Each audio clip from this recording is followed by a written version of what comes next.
IT service, they installed the new image, but at the time the VM player was not there, so I didn't check. So GA the pension work hard to fix the problem with the IT service. Then finally everything is working well. So as I announced, not today, the next week after final exam, midterm exam. So we will have the 1 hour very short exam, because you are very smart and you are working hard. So 1 hour probably enough to do. So I'm not going to give any hint or list of the topic, just the general information that you have learned about the Hadoop and big data. Probably enough to prepare your midterm exam. Then the pattern, 5 or 6 multiple choices. So I add the multiple choice, and the others are the short description or the brief answer, and not the exact details code, but just the pseudocode of the MapReduce program. If you understand how the MapReduce is working, you can easily answer. Okay, so then followed by our missing the last exercise lab. It will take 1.5 hours. So please be ready for your exercise lab.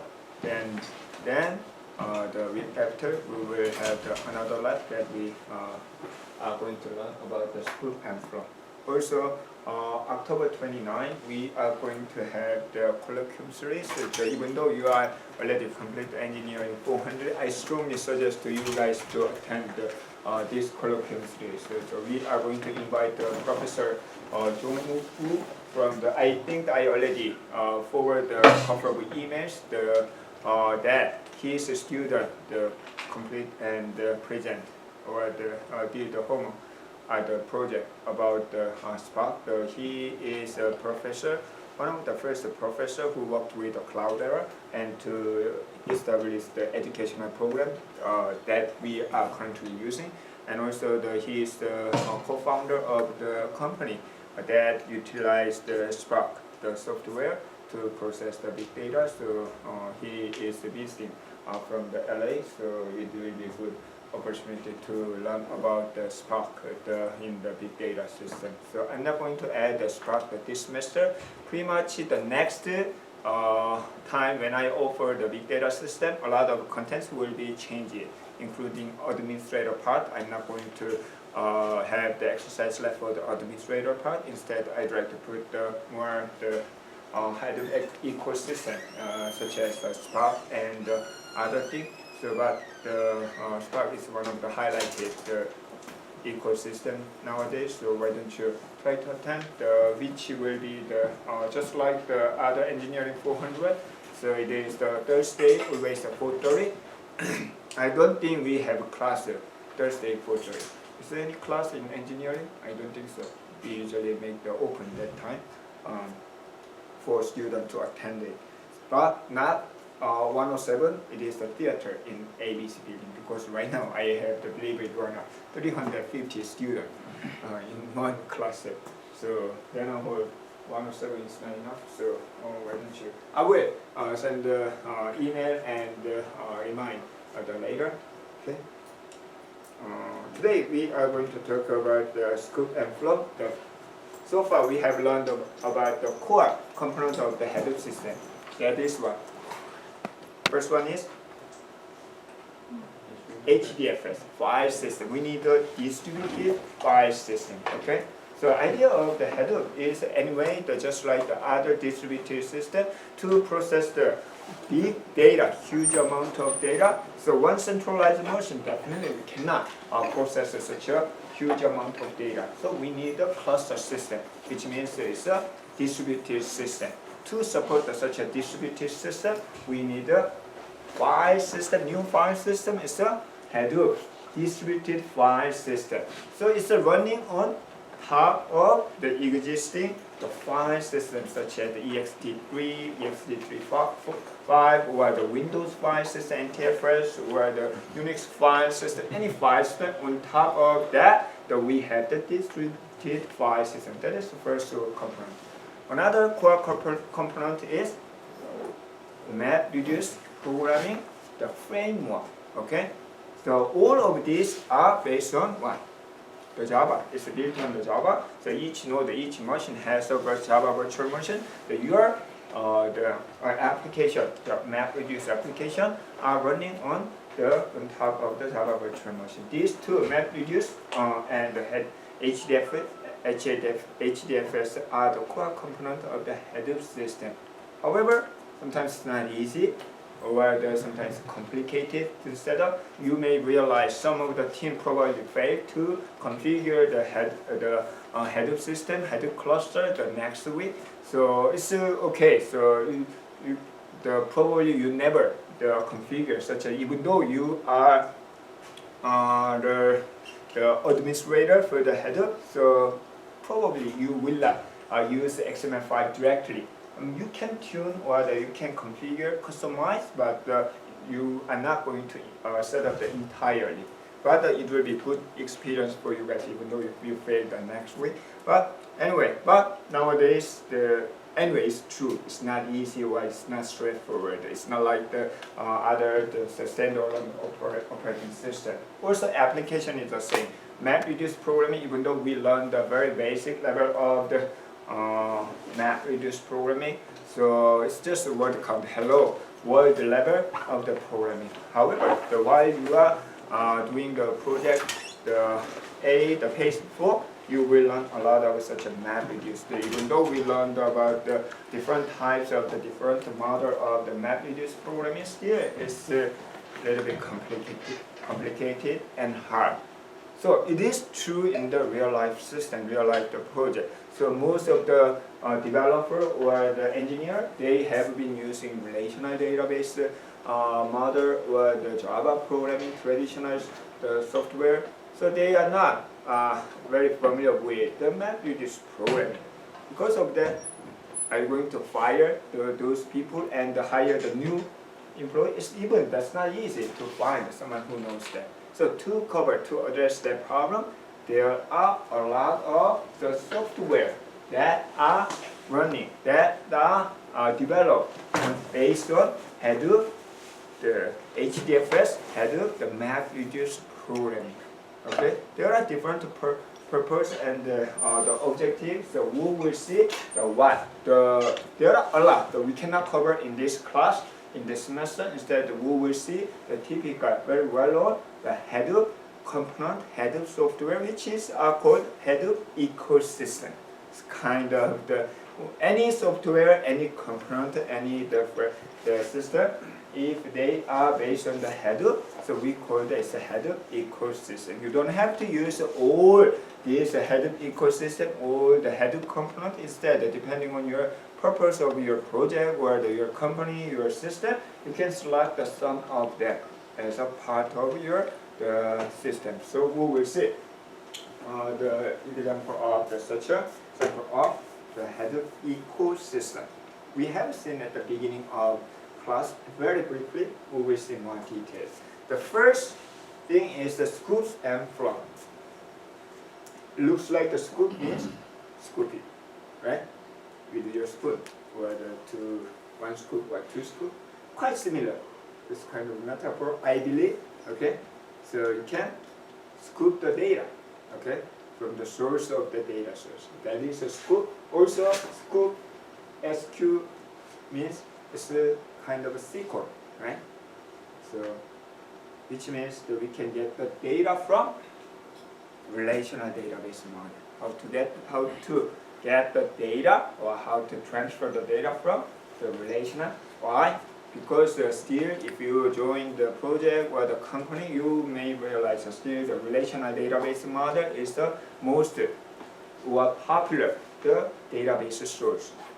Even though you are going to use the Hadoop, the system, or HBase that we are going to learn, or the many other data management system, but still the relational database model is the most used DBMS software. So which means we can get the data from the relational existing database to the Hadoop system. At that time, we can use the Sqoop. We will see what is the detail. And from.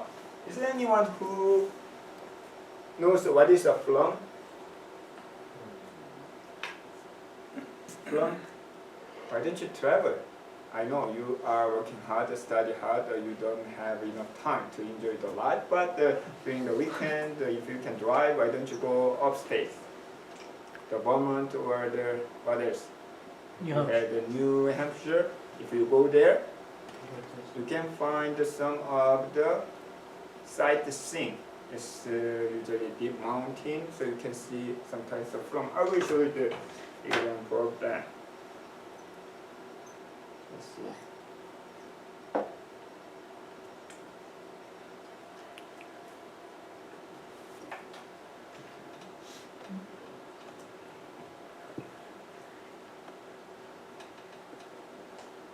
So Google image. Let's go to the Google image. If we type the from, right, into the sky. That's not. Am I wrong for the spelling? That's right. That's right.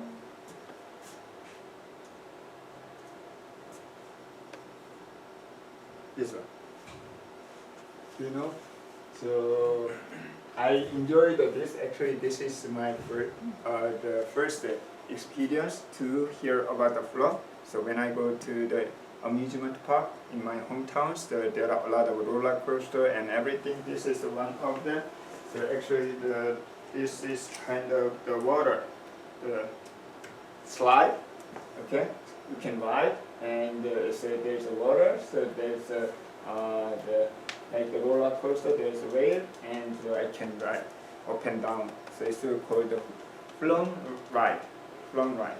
So, and then this is the original plum. So long time ago, even I'm not sure whether still used. So we need a log, right, from the tree. And what is the best way to move after you cut down the tree? How can you move? The big tree, big log. It's not easy from the mountain. Instead, we can use the river or stream. So intentionally, they make such a road or like that, and we can move easily. That is called the from. If you go to the Vermont or the New Hampshire, there are several of the sightseeing you can visit. So because some of them may be here. Now this is the amusement park. Many of them are amusement park, but there will be, I forgot the name of it. So this is the example of the from, which means it's kind of road to deliver the log. So what is the one of the interesting? I think that because of that, it's named as the from. One of the reasons why we need the big data Hadoop system is what? Each system, how many servers? When I was an administrator, so 20 years ago, even at that time, I managed more than 100 the database server as well as the Unix server. Okay. Every morning, one of the tedious job is I need to check whether there was a problem at night. So I need to check the log data. So each system, each application, each operating system, they produce a lot of log data. Log is the journal, okay, history of your system. So that is the best way to check the health of your system. That is the best way to monitor the system. So log data. So name is the same, log. So we need to get such a log data from bunch of different sources then we need to analyze it. One of the typical example of using such a log data is security purpose, like the DDoS attacking. DDoS means what? Denial of service. Yes. So that is the kind of the hacking, the method, very well-known the hacking method. You can keep sending, for example, ping, the application or the data application or the web server application. Then the service will be down. Okay. So sometimes you should be able to know which one is accepted, which one is not. So there might be pattern of the DDoS attack. So how you can get such a pattern using log data. But if you have the Amazon Web Server, how many transaction log? Huge. So you cannot use just the simple Unix command like the grep or the cat command. So instead we need something, the different system. That is actually the one of the reasons why we need a big data system. So Hadoop can be used for that. So log. So we need a log data, log information, not the tree log. So to deliver such a data, so we need the software. So that is the reason it's called the flow. I know that many of the name of the Hadoop-based software, they follow the animal name, like the pig, the hide, or the even Hadoop itself is the name of a toy. But this one, anyways, the reasonable name we will see. So today we will see the scoop and flow, which means in data warehousing system. So we have the mainframe. So like, for example, IBM mainframe server. Okay, this one still used for the banking system or the stock market trading system. Then we have the data warehousing system. And there is the OLAP system or the application system. So this is the, sometimes it's a mainframe, sometimes a Unix server. To the data warehousing system. What is the data warehousing system? Storage. It's the storage for what? Data. So this mainframe, this Unix server, this database server they usually have the schema, and it's well organized. There's a specific purpose and details the data structure, detail the constraint. But we'd like to analyze such a data. For example, I'd like to find which customer contribute more in our company, something like that, which is not in this system. So we need to collect all customer-related information. So we need to transfer such a data, then keep in the customer. We don't know which data is needed or not. So input all the data into data warehousing system, and during night as a batch job we process. Then find we have the very details, for example, the equation to judge the customer contribution rate.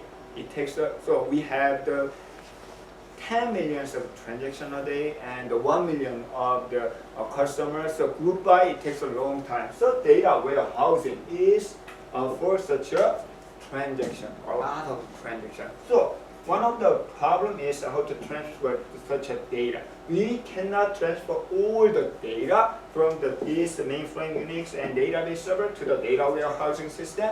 It's costly and bandwidth is not enough. So we need to do ETL. So data extraction. Data extraction means we don't need all the data. Instead, sometimes select some customer attribute information. Then transfer. So through the network, then the L means it's a load to the data warehousing system. Mostly data warehousing system use a relational database, the management system so far. So then this is called the ETL. The ETL is the first step when you build the data warehousing system. Same thing. In the Hadoop system, this is on OLTP. Most of them are OLTP. What is OLTP? It's a online transaction processing, which require very fast, very short response time.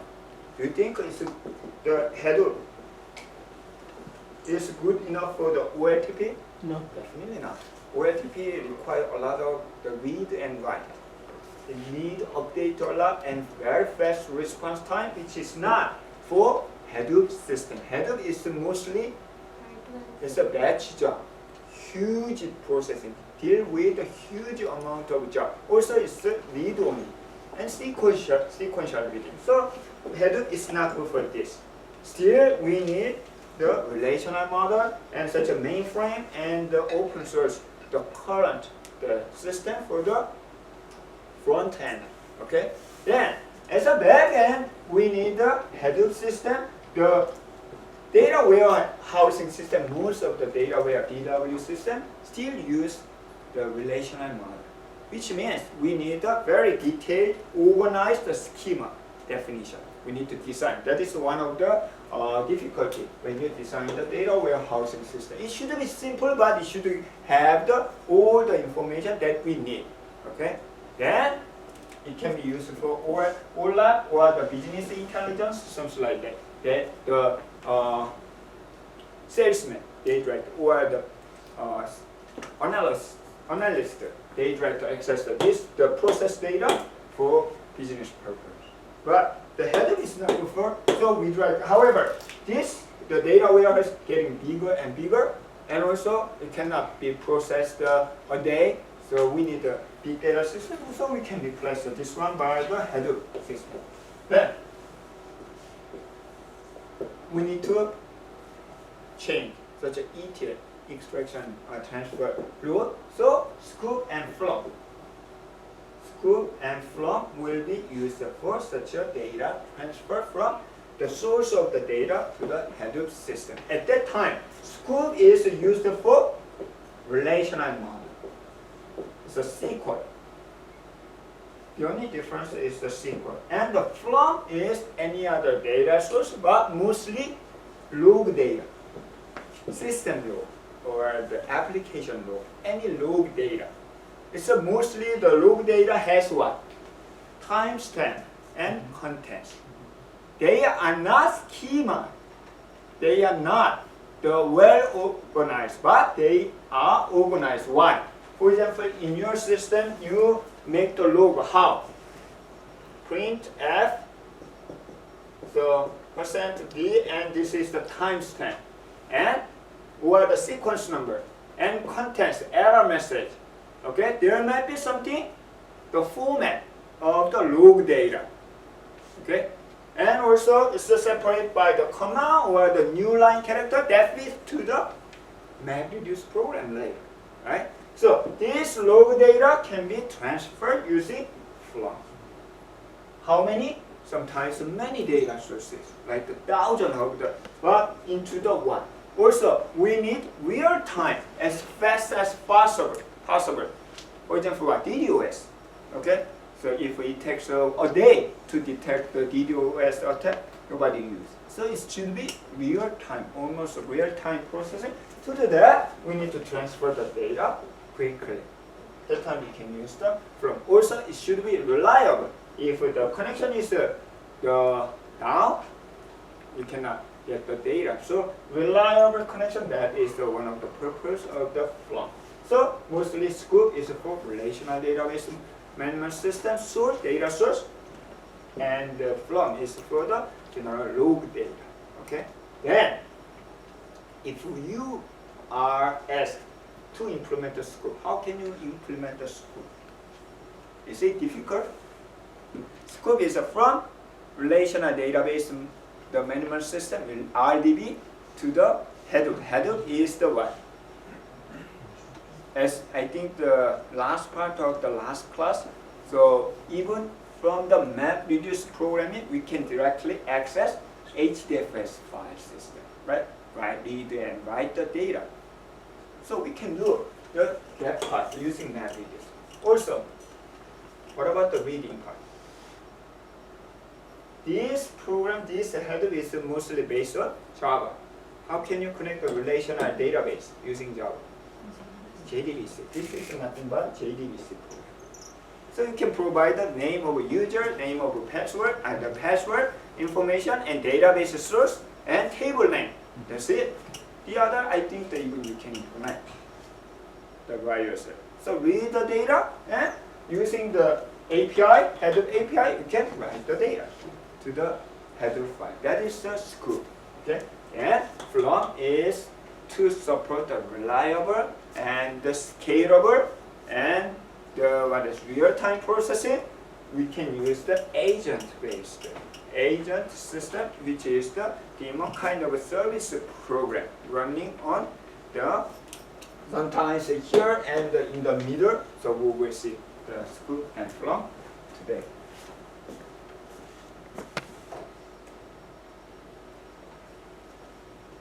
So what is a Sqoop? So data source is the relational database system, mostly the relational database system. And also, even though today we are going to slightly, mainly we will discuss the next class, that is the NoSQL database, but we will taste it today about the NoSQL database. Is kind of opposite of the relational database management system, but most of the company, most of the IT department, they try to keep both the relational traditional database system as well as the Hadoop system, even though they decide to adapt Hadoop to process the big data. So, which means they should be able to transfer the data. So, Sqoop provides the two functionality. One is import the data from relational database to the Hadoop HDFS. Export means from this one to the relational database. So that is export and import. Also, as an interface, if we can combine the Sqoop, okay, and Hive. Later we will learn about the Hive. Hive is because many of the developer and employee, they are familiar with the SQL language to access the data source. So we cannot fire that. Instead, why don't we make the SQL style interface to access the HDFS? Instead of MapReduce programming, why don't we make the program? The user can submit the select something attribute from the HDFS file name, even condition, where condition. Then it can be automatically converted to the MapReduce programming and access the data, return it. Then if we can combine such a Hive with the Sqoop, even we can access the data that is generated from the IDB from the HDFS, the file system. Okay. So MySQL, yes, it's okay. So in the exercise lab, you will practice the Sqoop with the MySQL. Oracle is also possible as long as you can find the JDBC driver. Then they are okay to transfer data using the Sqoop. Okay.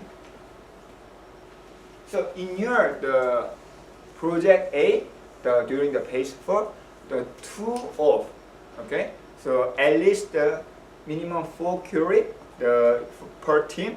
So each team will have the 2 members. Today we will discuss about it. And each member need to implement one pure MapReduce program. Another one is can be MapReduce programming, or if you can implement, you can use a Hive and the Pig, the interface, the Hadoop ecosystem. At that time, if you want, you can. If your data source is the log file or the something, the relational database schema file, then you can transfer data using the Sqoop or the Flum. Okay.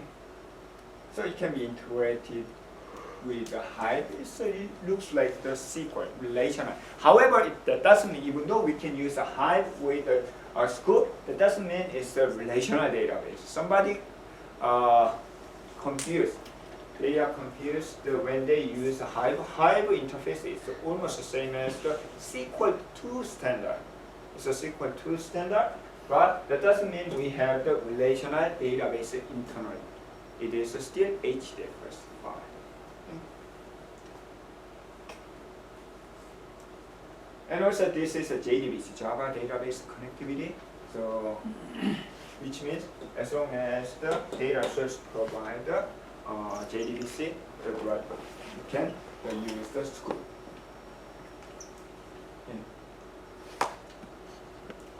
So we don't have to worry about to extract the transfer or the load, whether we can easily implement. We will see the example of the Sqoop command is very simple and everyone can use. And also you will practice in the exercise. This is the architecture of the Sqoop. Currently, Sqoop 2 is released, but it's not recommended to use. There are a lot of errors. So this is a current version, but if you want, you can test with the Sqoop 2. The main difference between the, by the way, in the current version of the Sqoop, you can see only the map task. We don't need the reducer, right? So just what we need to the HDFS file system is we try to write the data, so parallelly we try to write the data, so we need only the map task, right? So we don't need the reducer. Also, it can work with the HBS that we are going to discuss. It's one of the NoSQL database provided by the header, the ecosystem. The current version is there are a lot of the metadata information. It is changing into the kind of the real database system. Okay, it has the metadata the information and the user interface information, so it has a metadata repository. Okay. However, when you set up the Sqoop, so as a default, there are two options to keep the metadata. One is a MySQL database or your own database file. So you will see such an example. Then in the new version of the Sqoop, it has even the reduced task, so you can add more the algorithm when you import the data from here, so you can reduce your job during the map reduce programming. Okay. Also, that is the main difference. So you can do the import from the data source to the header, or the header to the data source is a Sqoop export. So this is the screenshot how to execute the Sqoop. As you can see, this is a MySQL the relational database. This is your header, the file system. Then if you import, which means from the orders database table to the HDFS, you can see the Sqoop import and connection. Have you ever seen this kind of notation before? It's a JDBC. When you implement the JDBC programming, the database programming, you need to connect first to the database. At the time, you provide the protocol JDBC and the database name and the IP address. In here, we provide the IP address as a URL format. URL. Okay, then database name. As we have seen before, all the file, this file is HTTP. So URL / database name. Okay, table name is the orders and username and password. Then it will be inserted to the HDFS file like that. Okay. You can see the details information. What if we have we want to export the data? So here we provide the database information and export.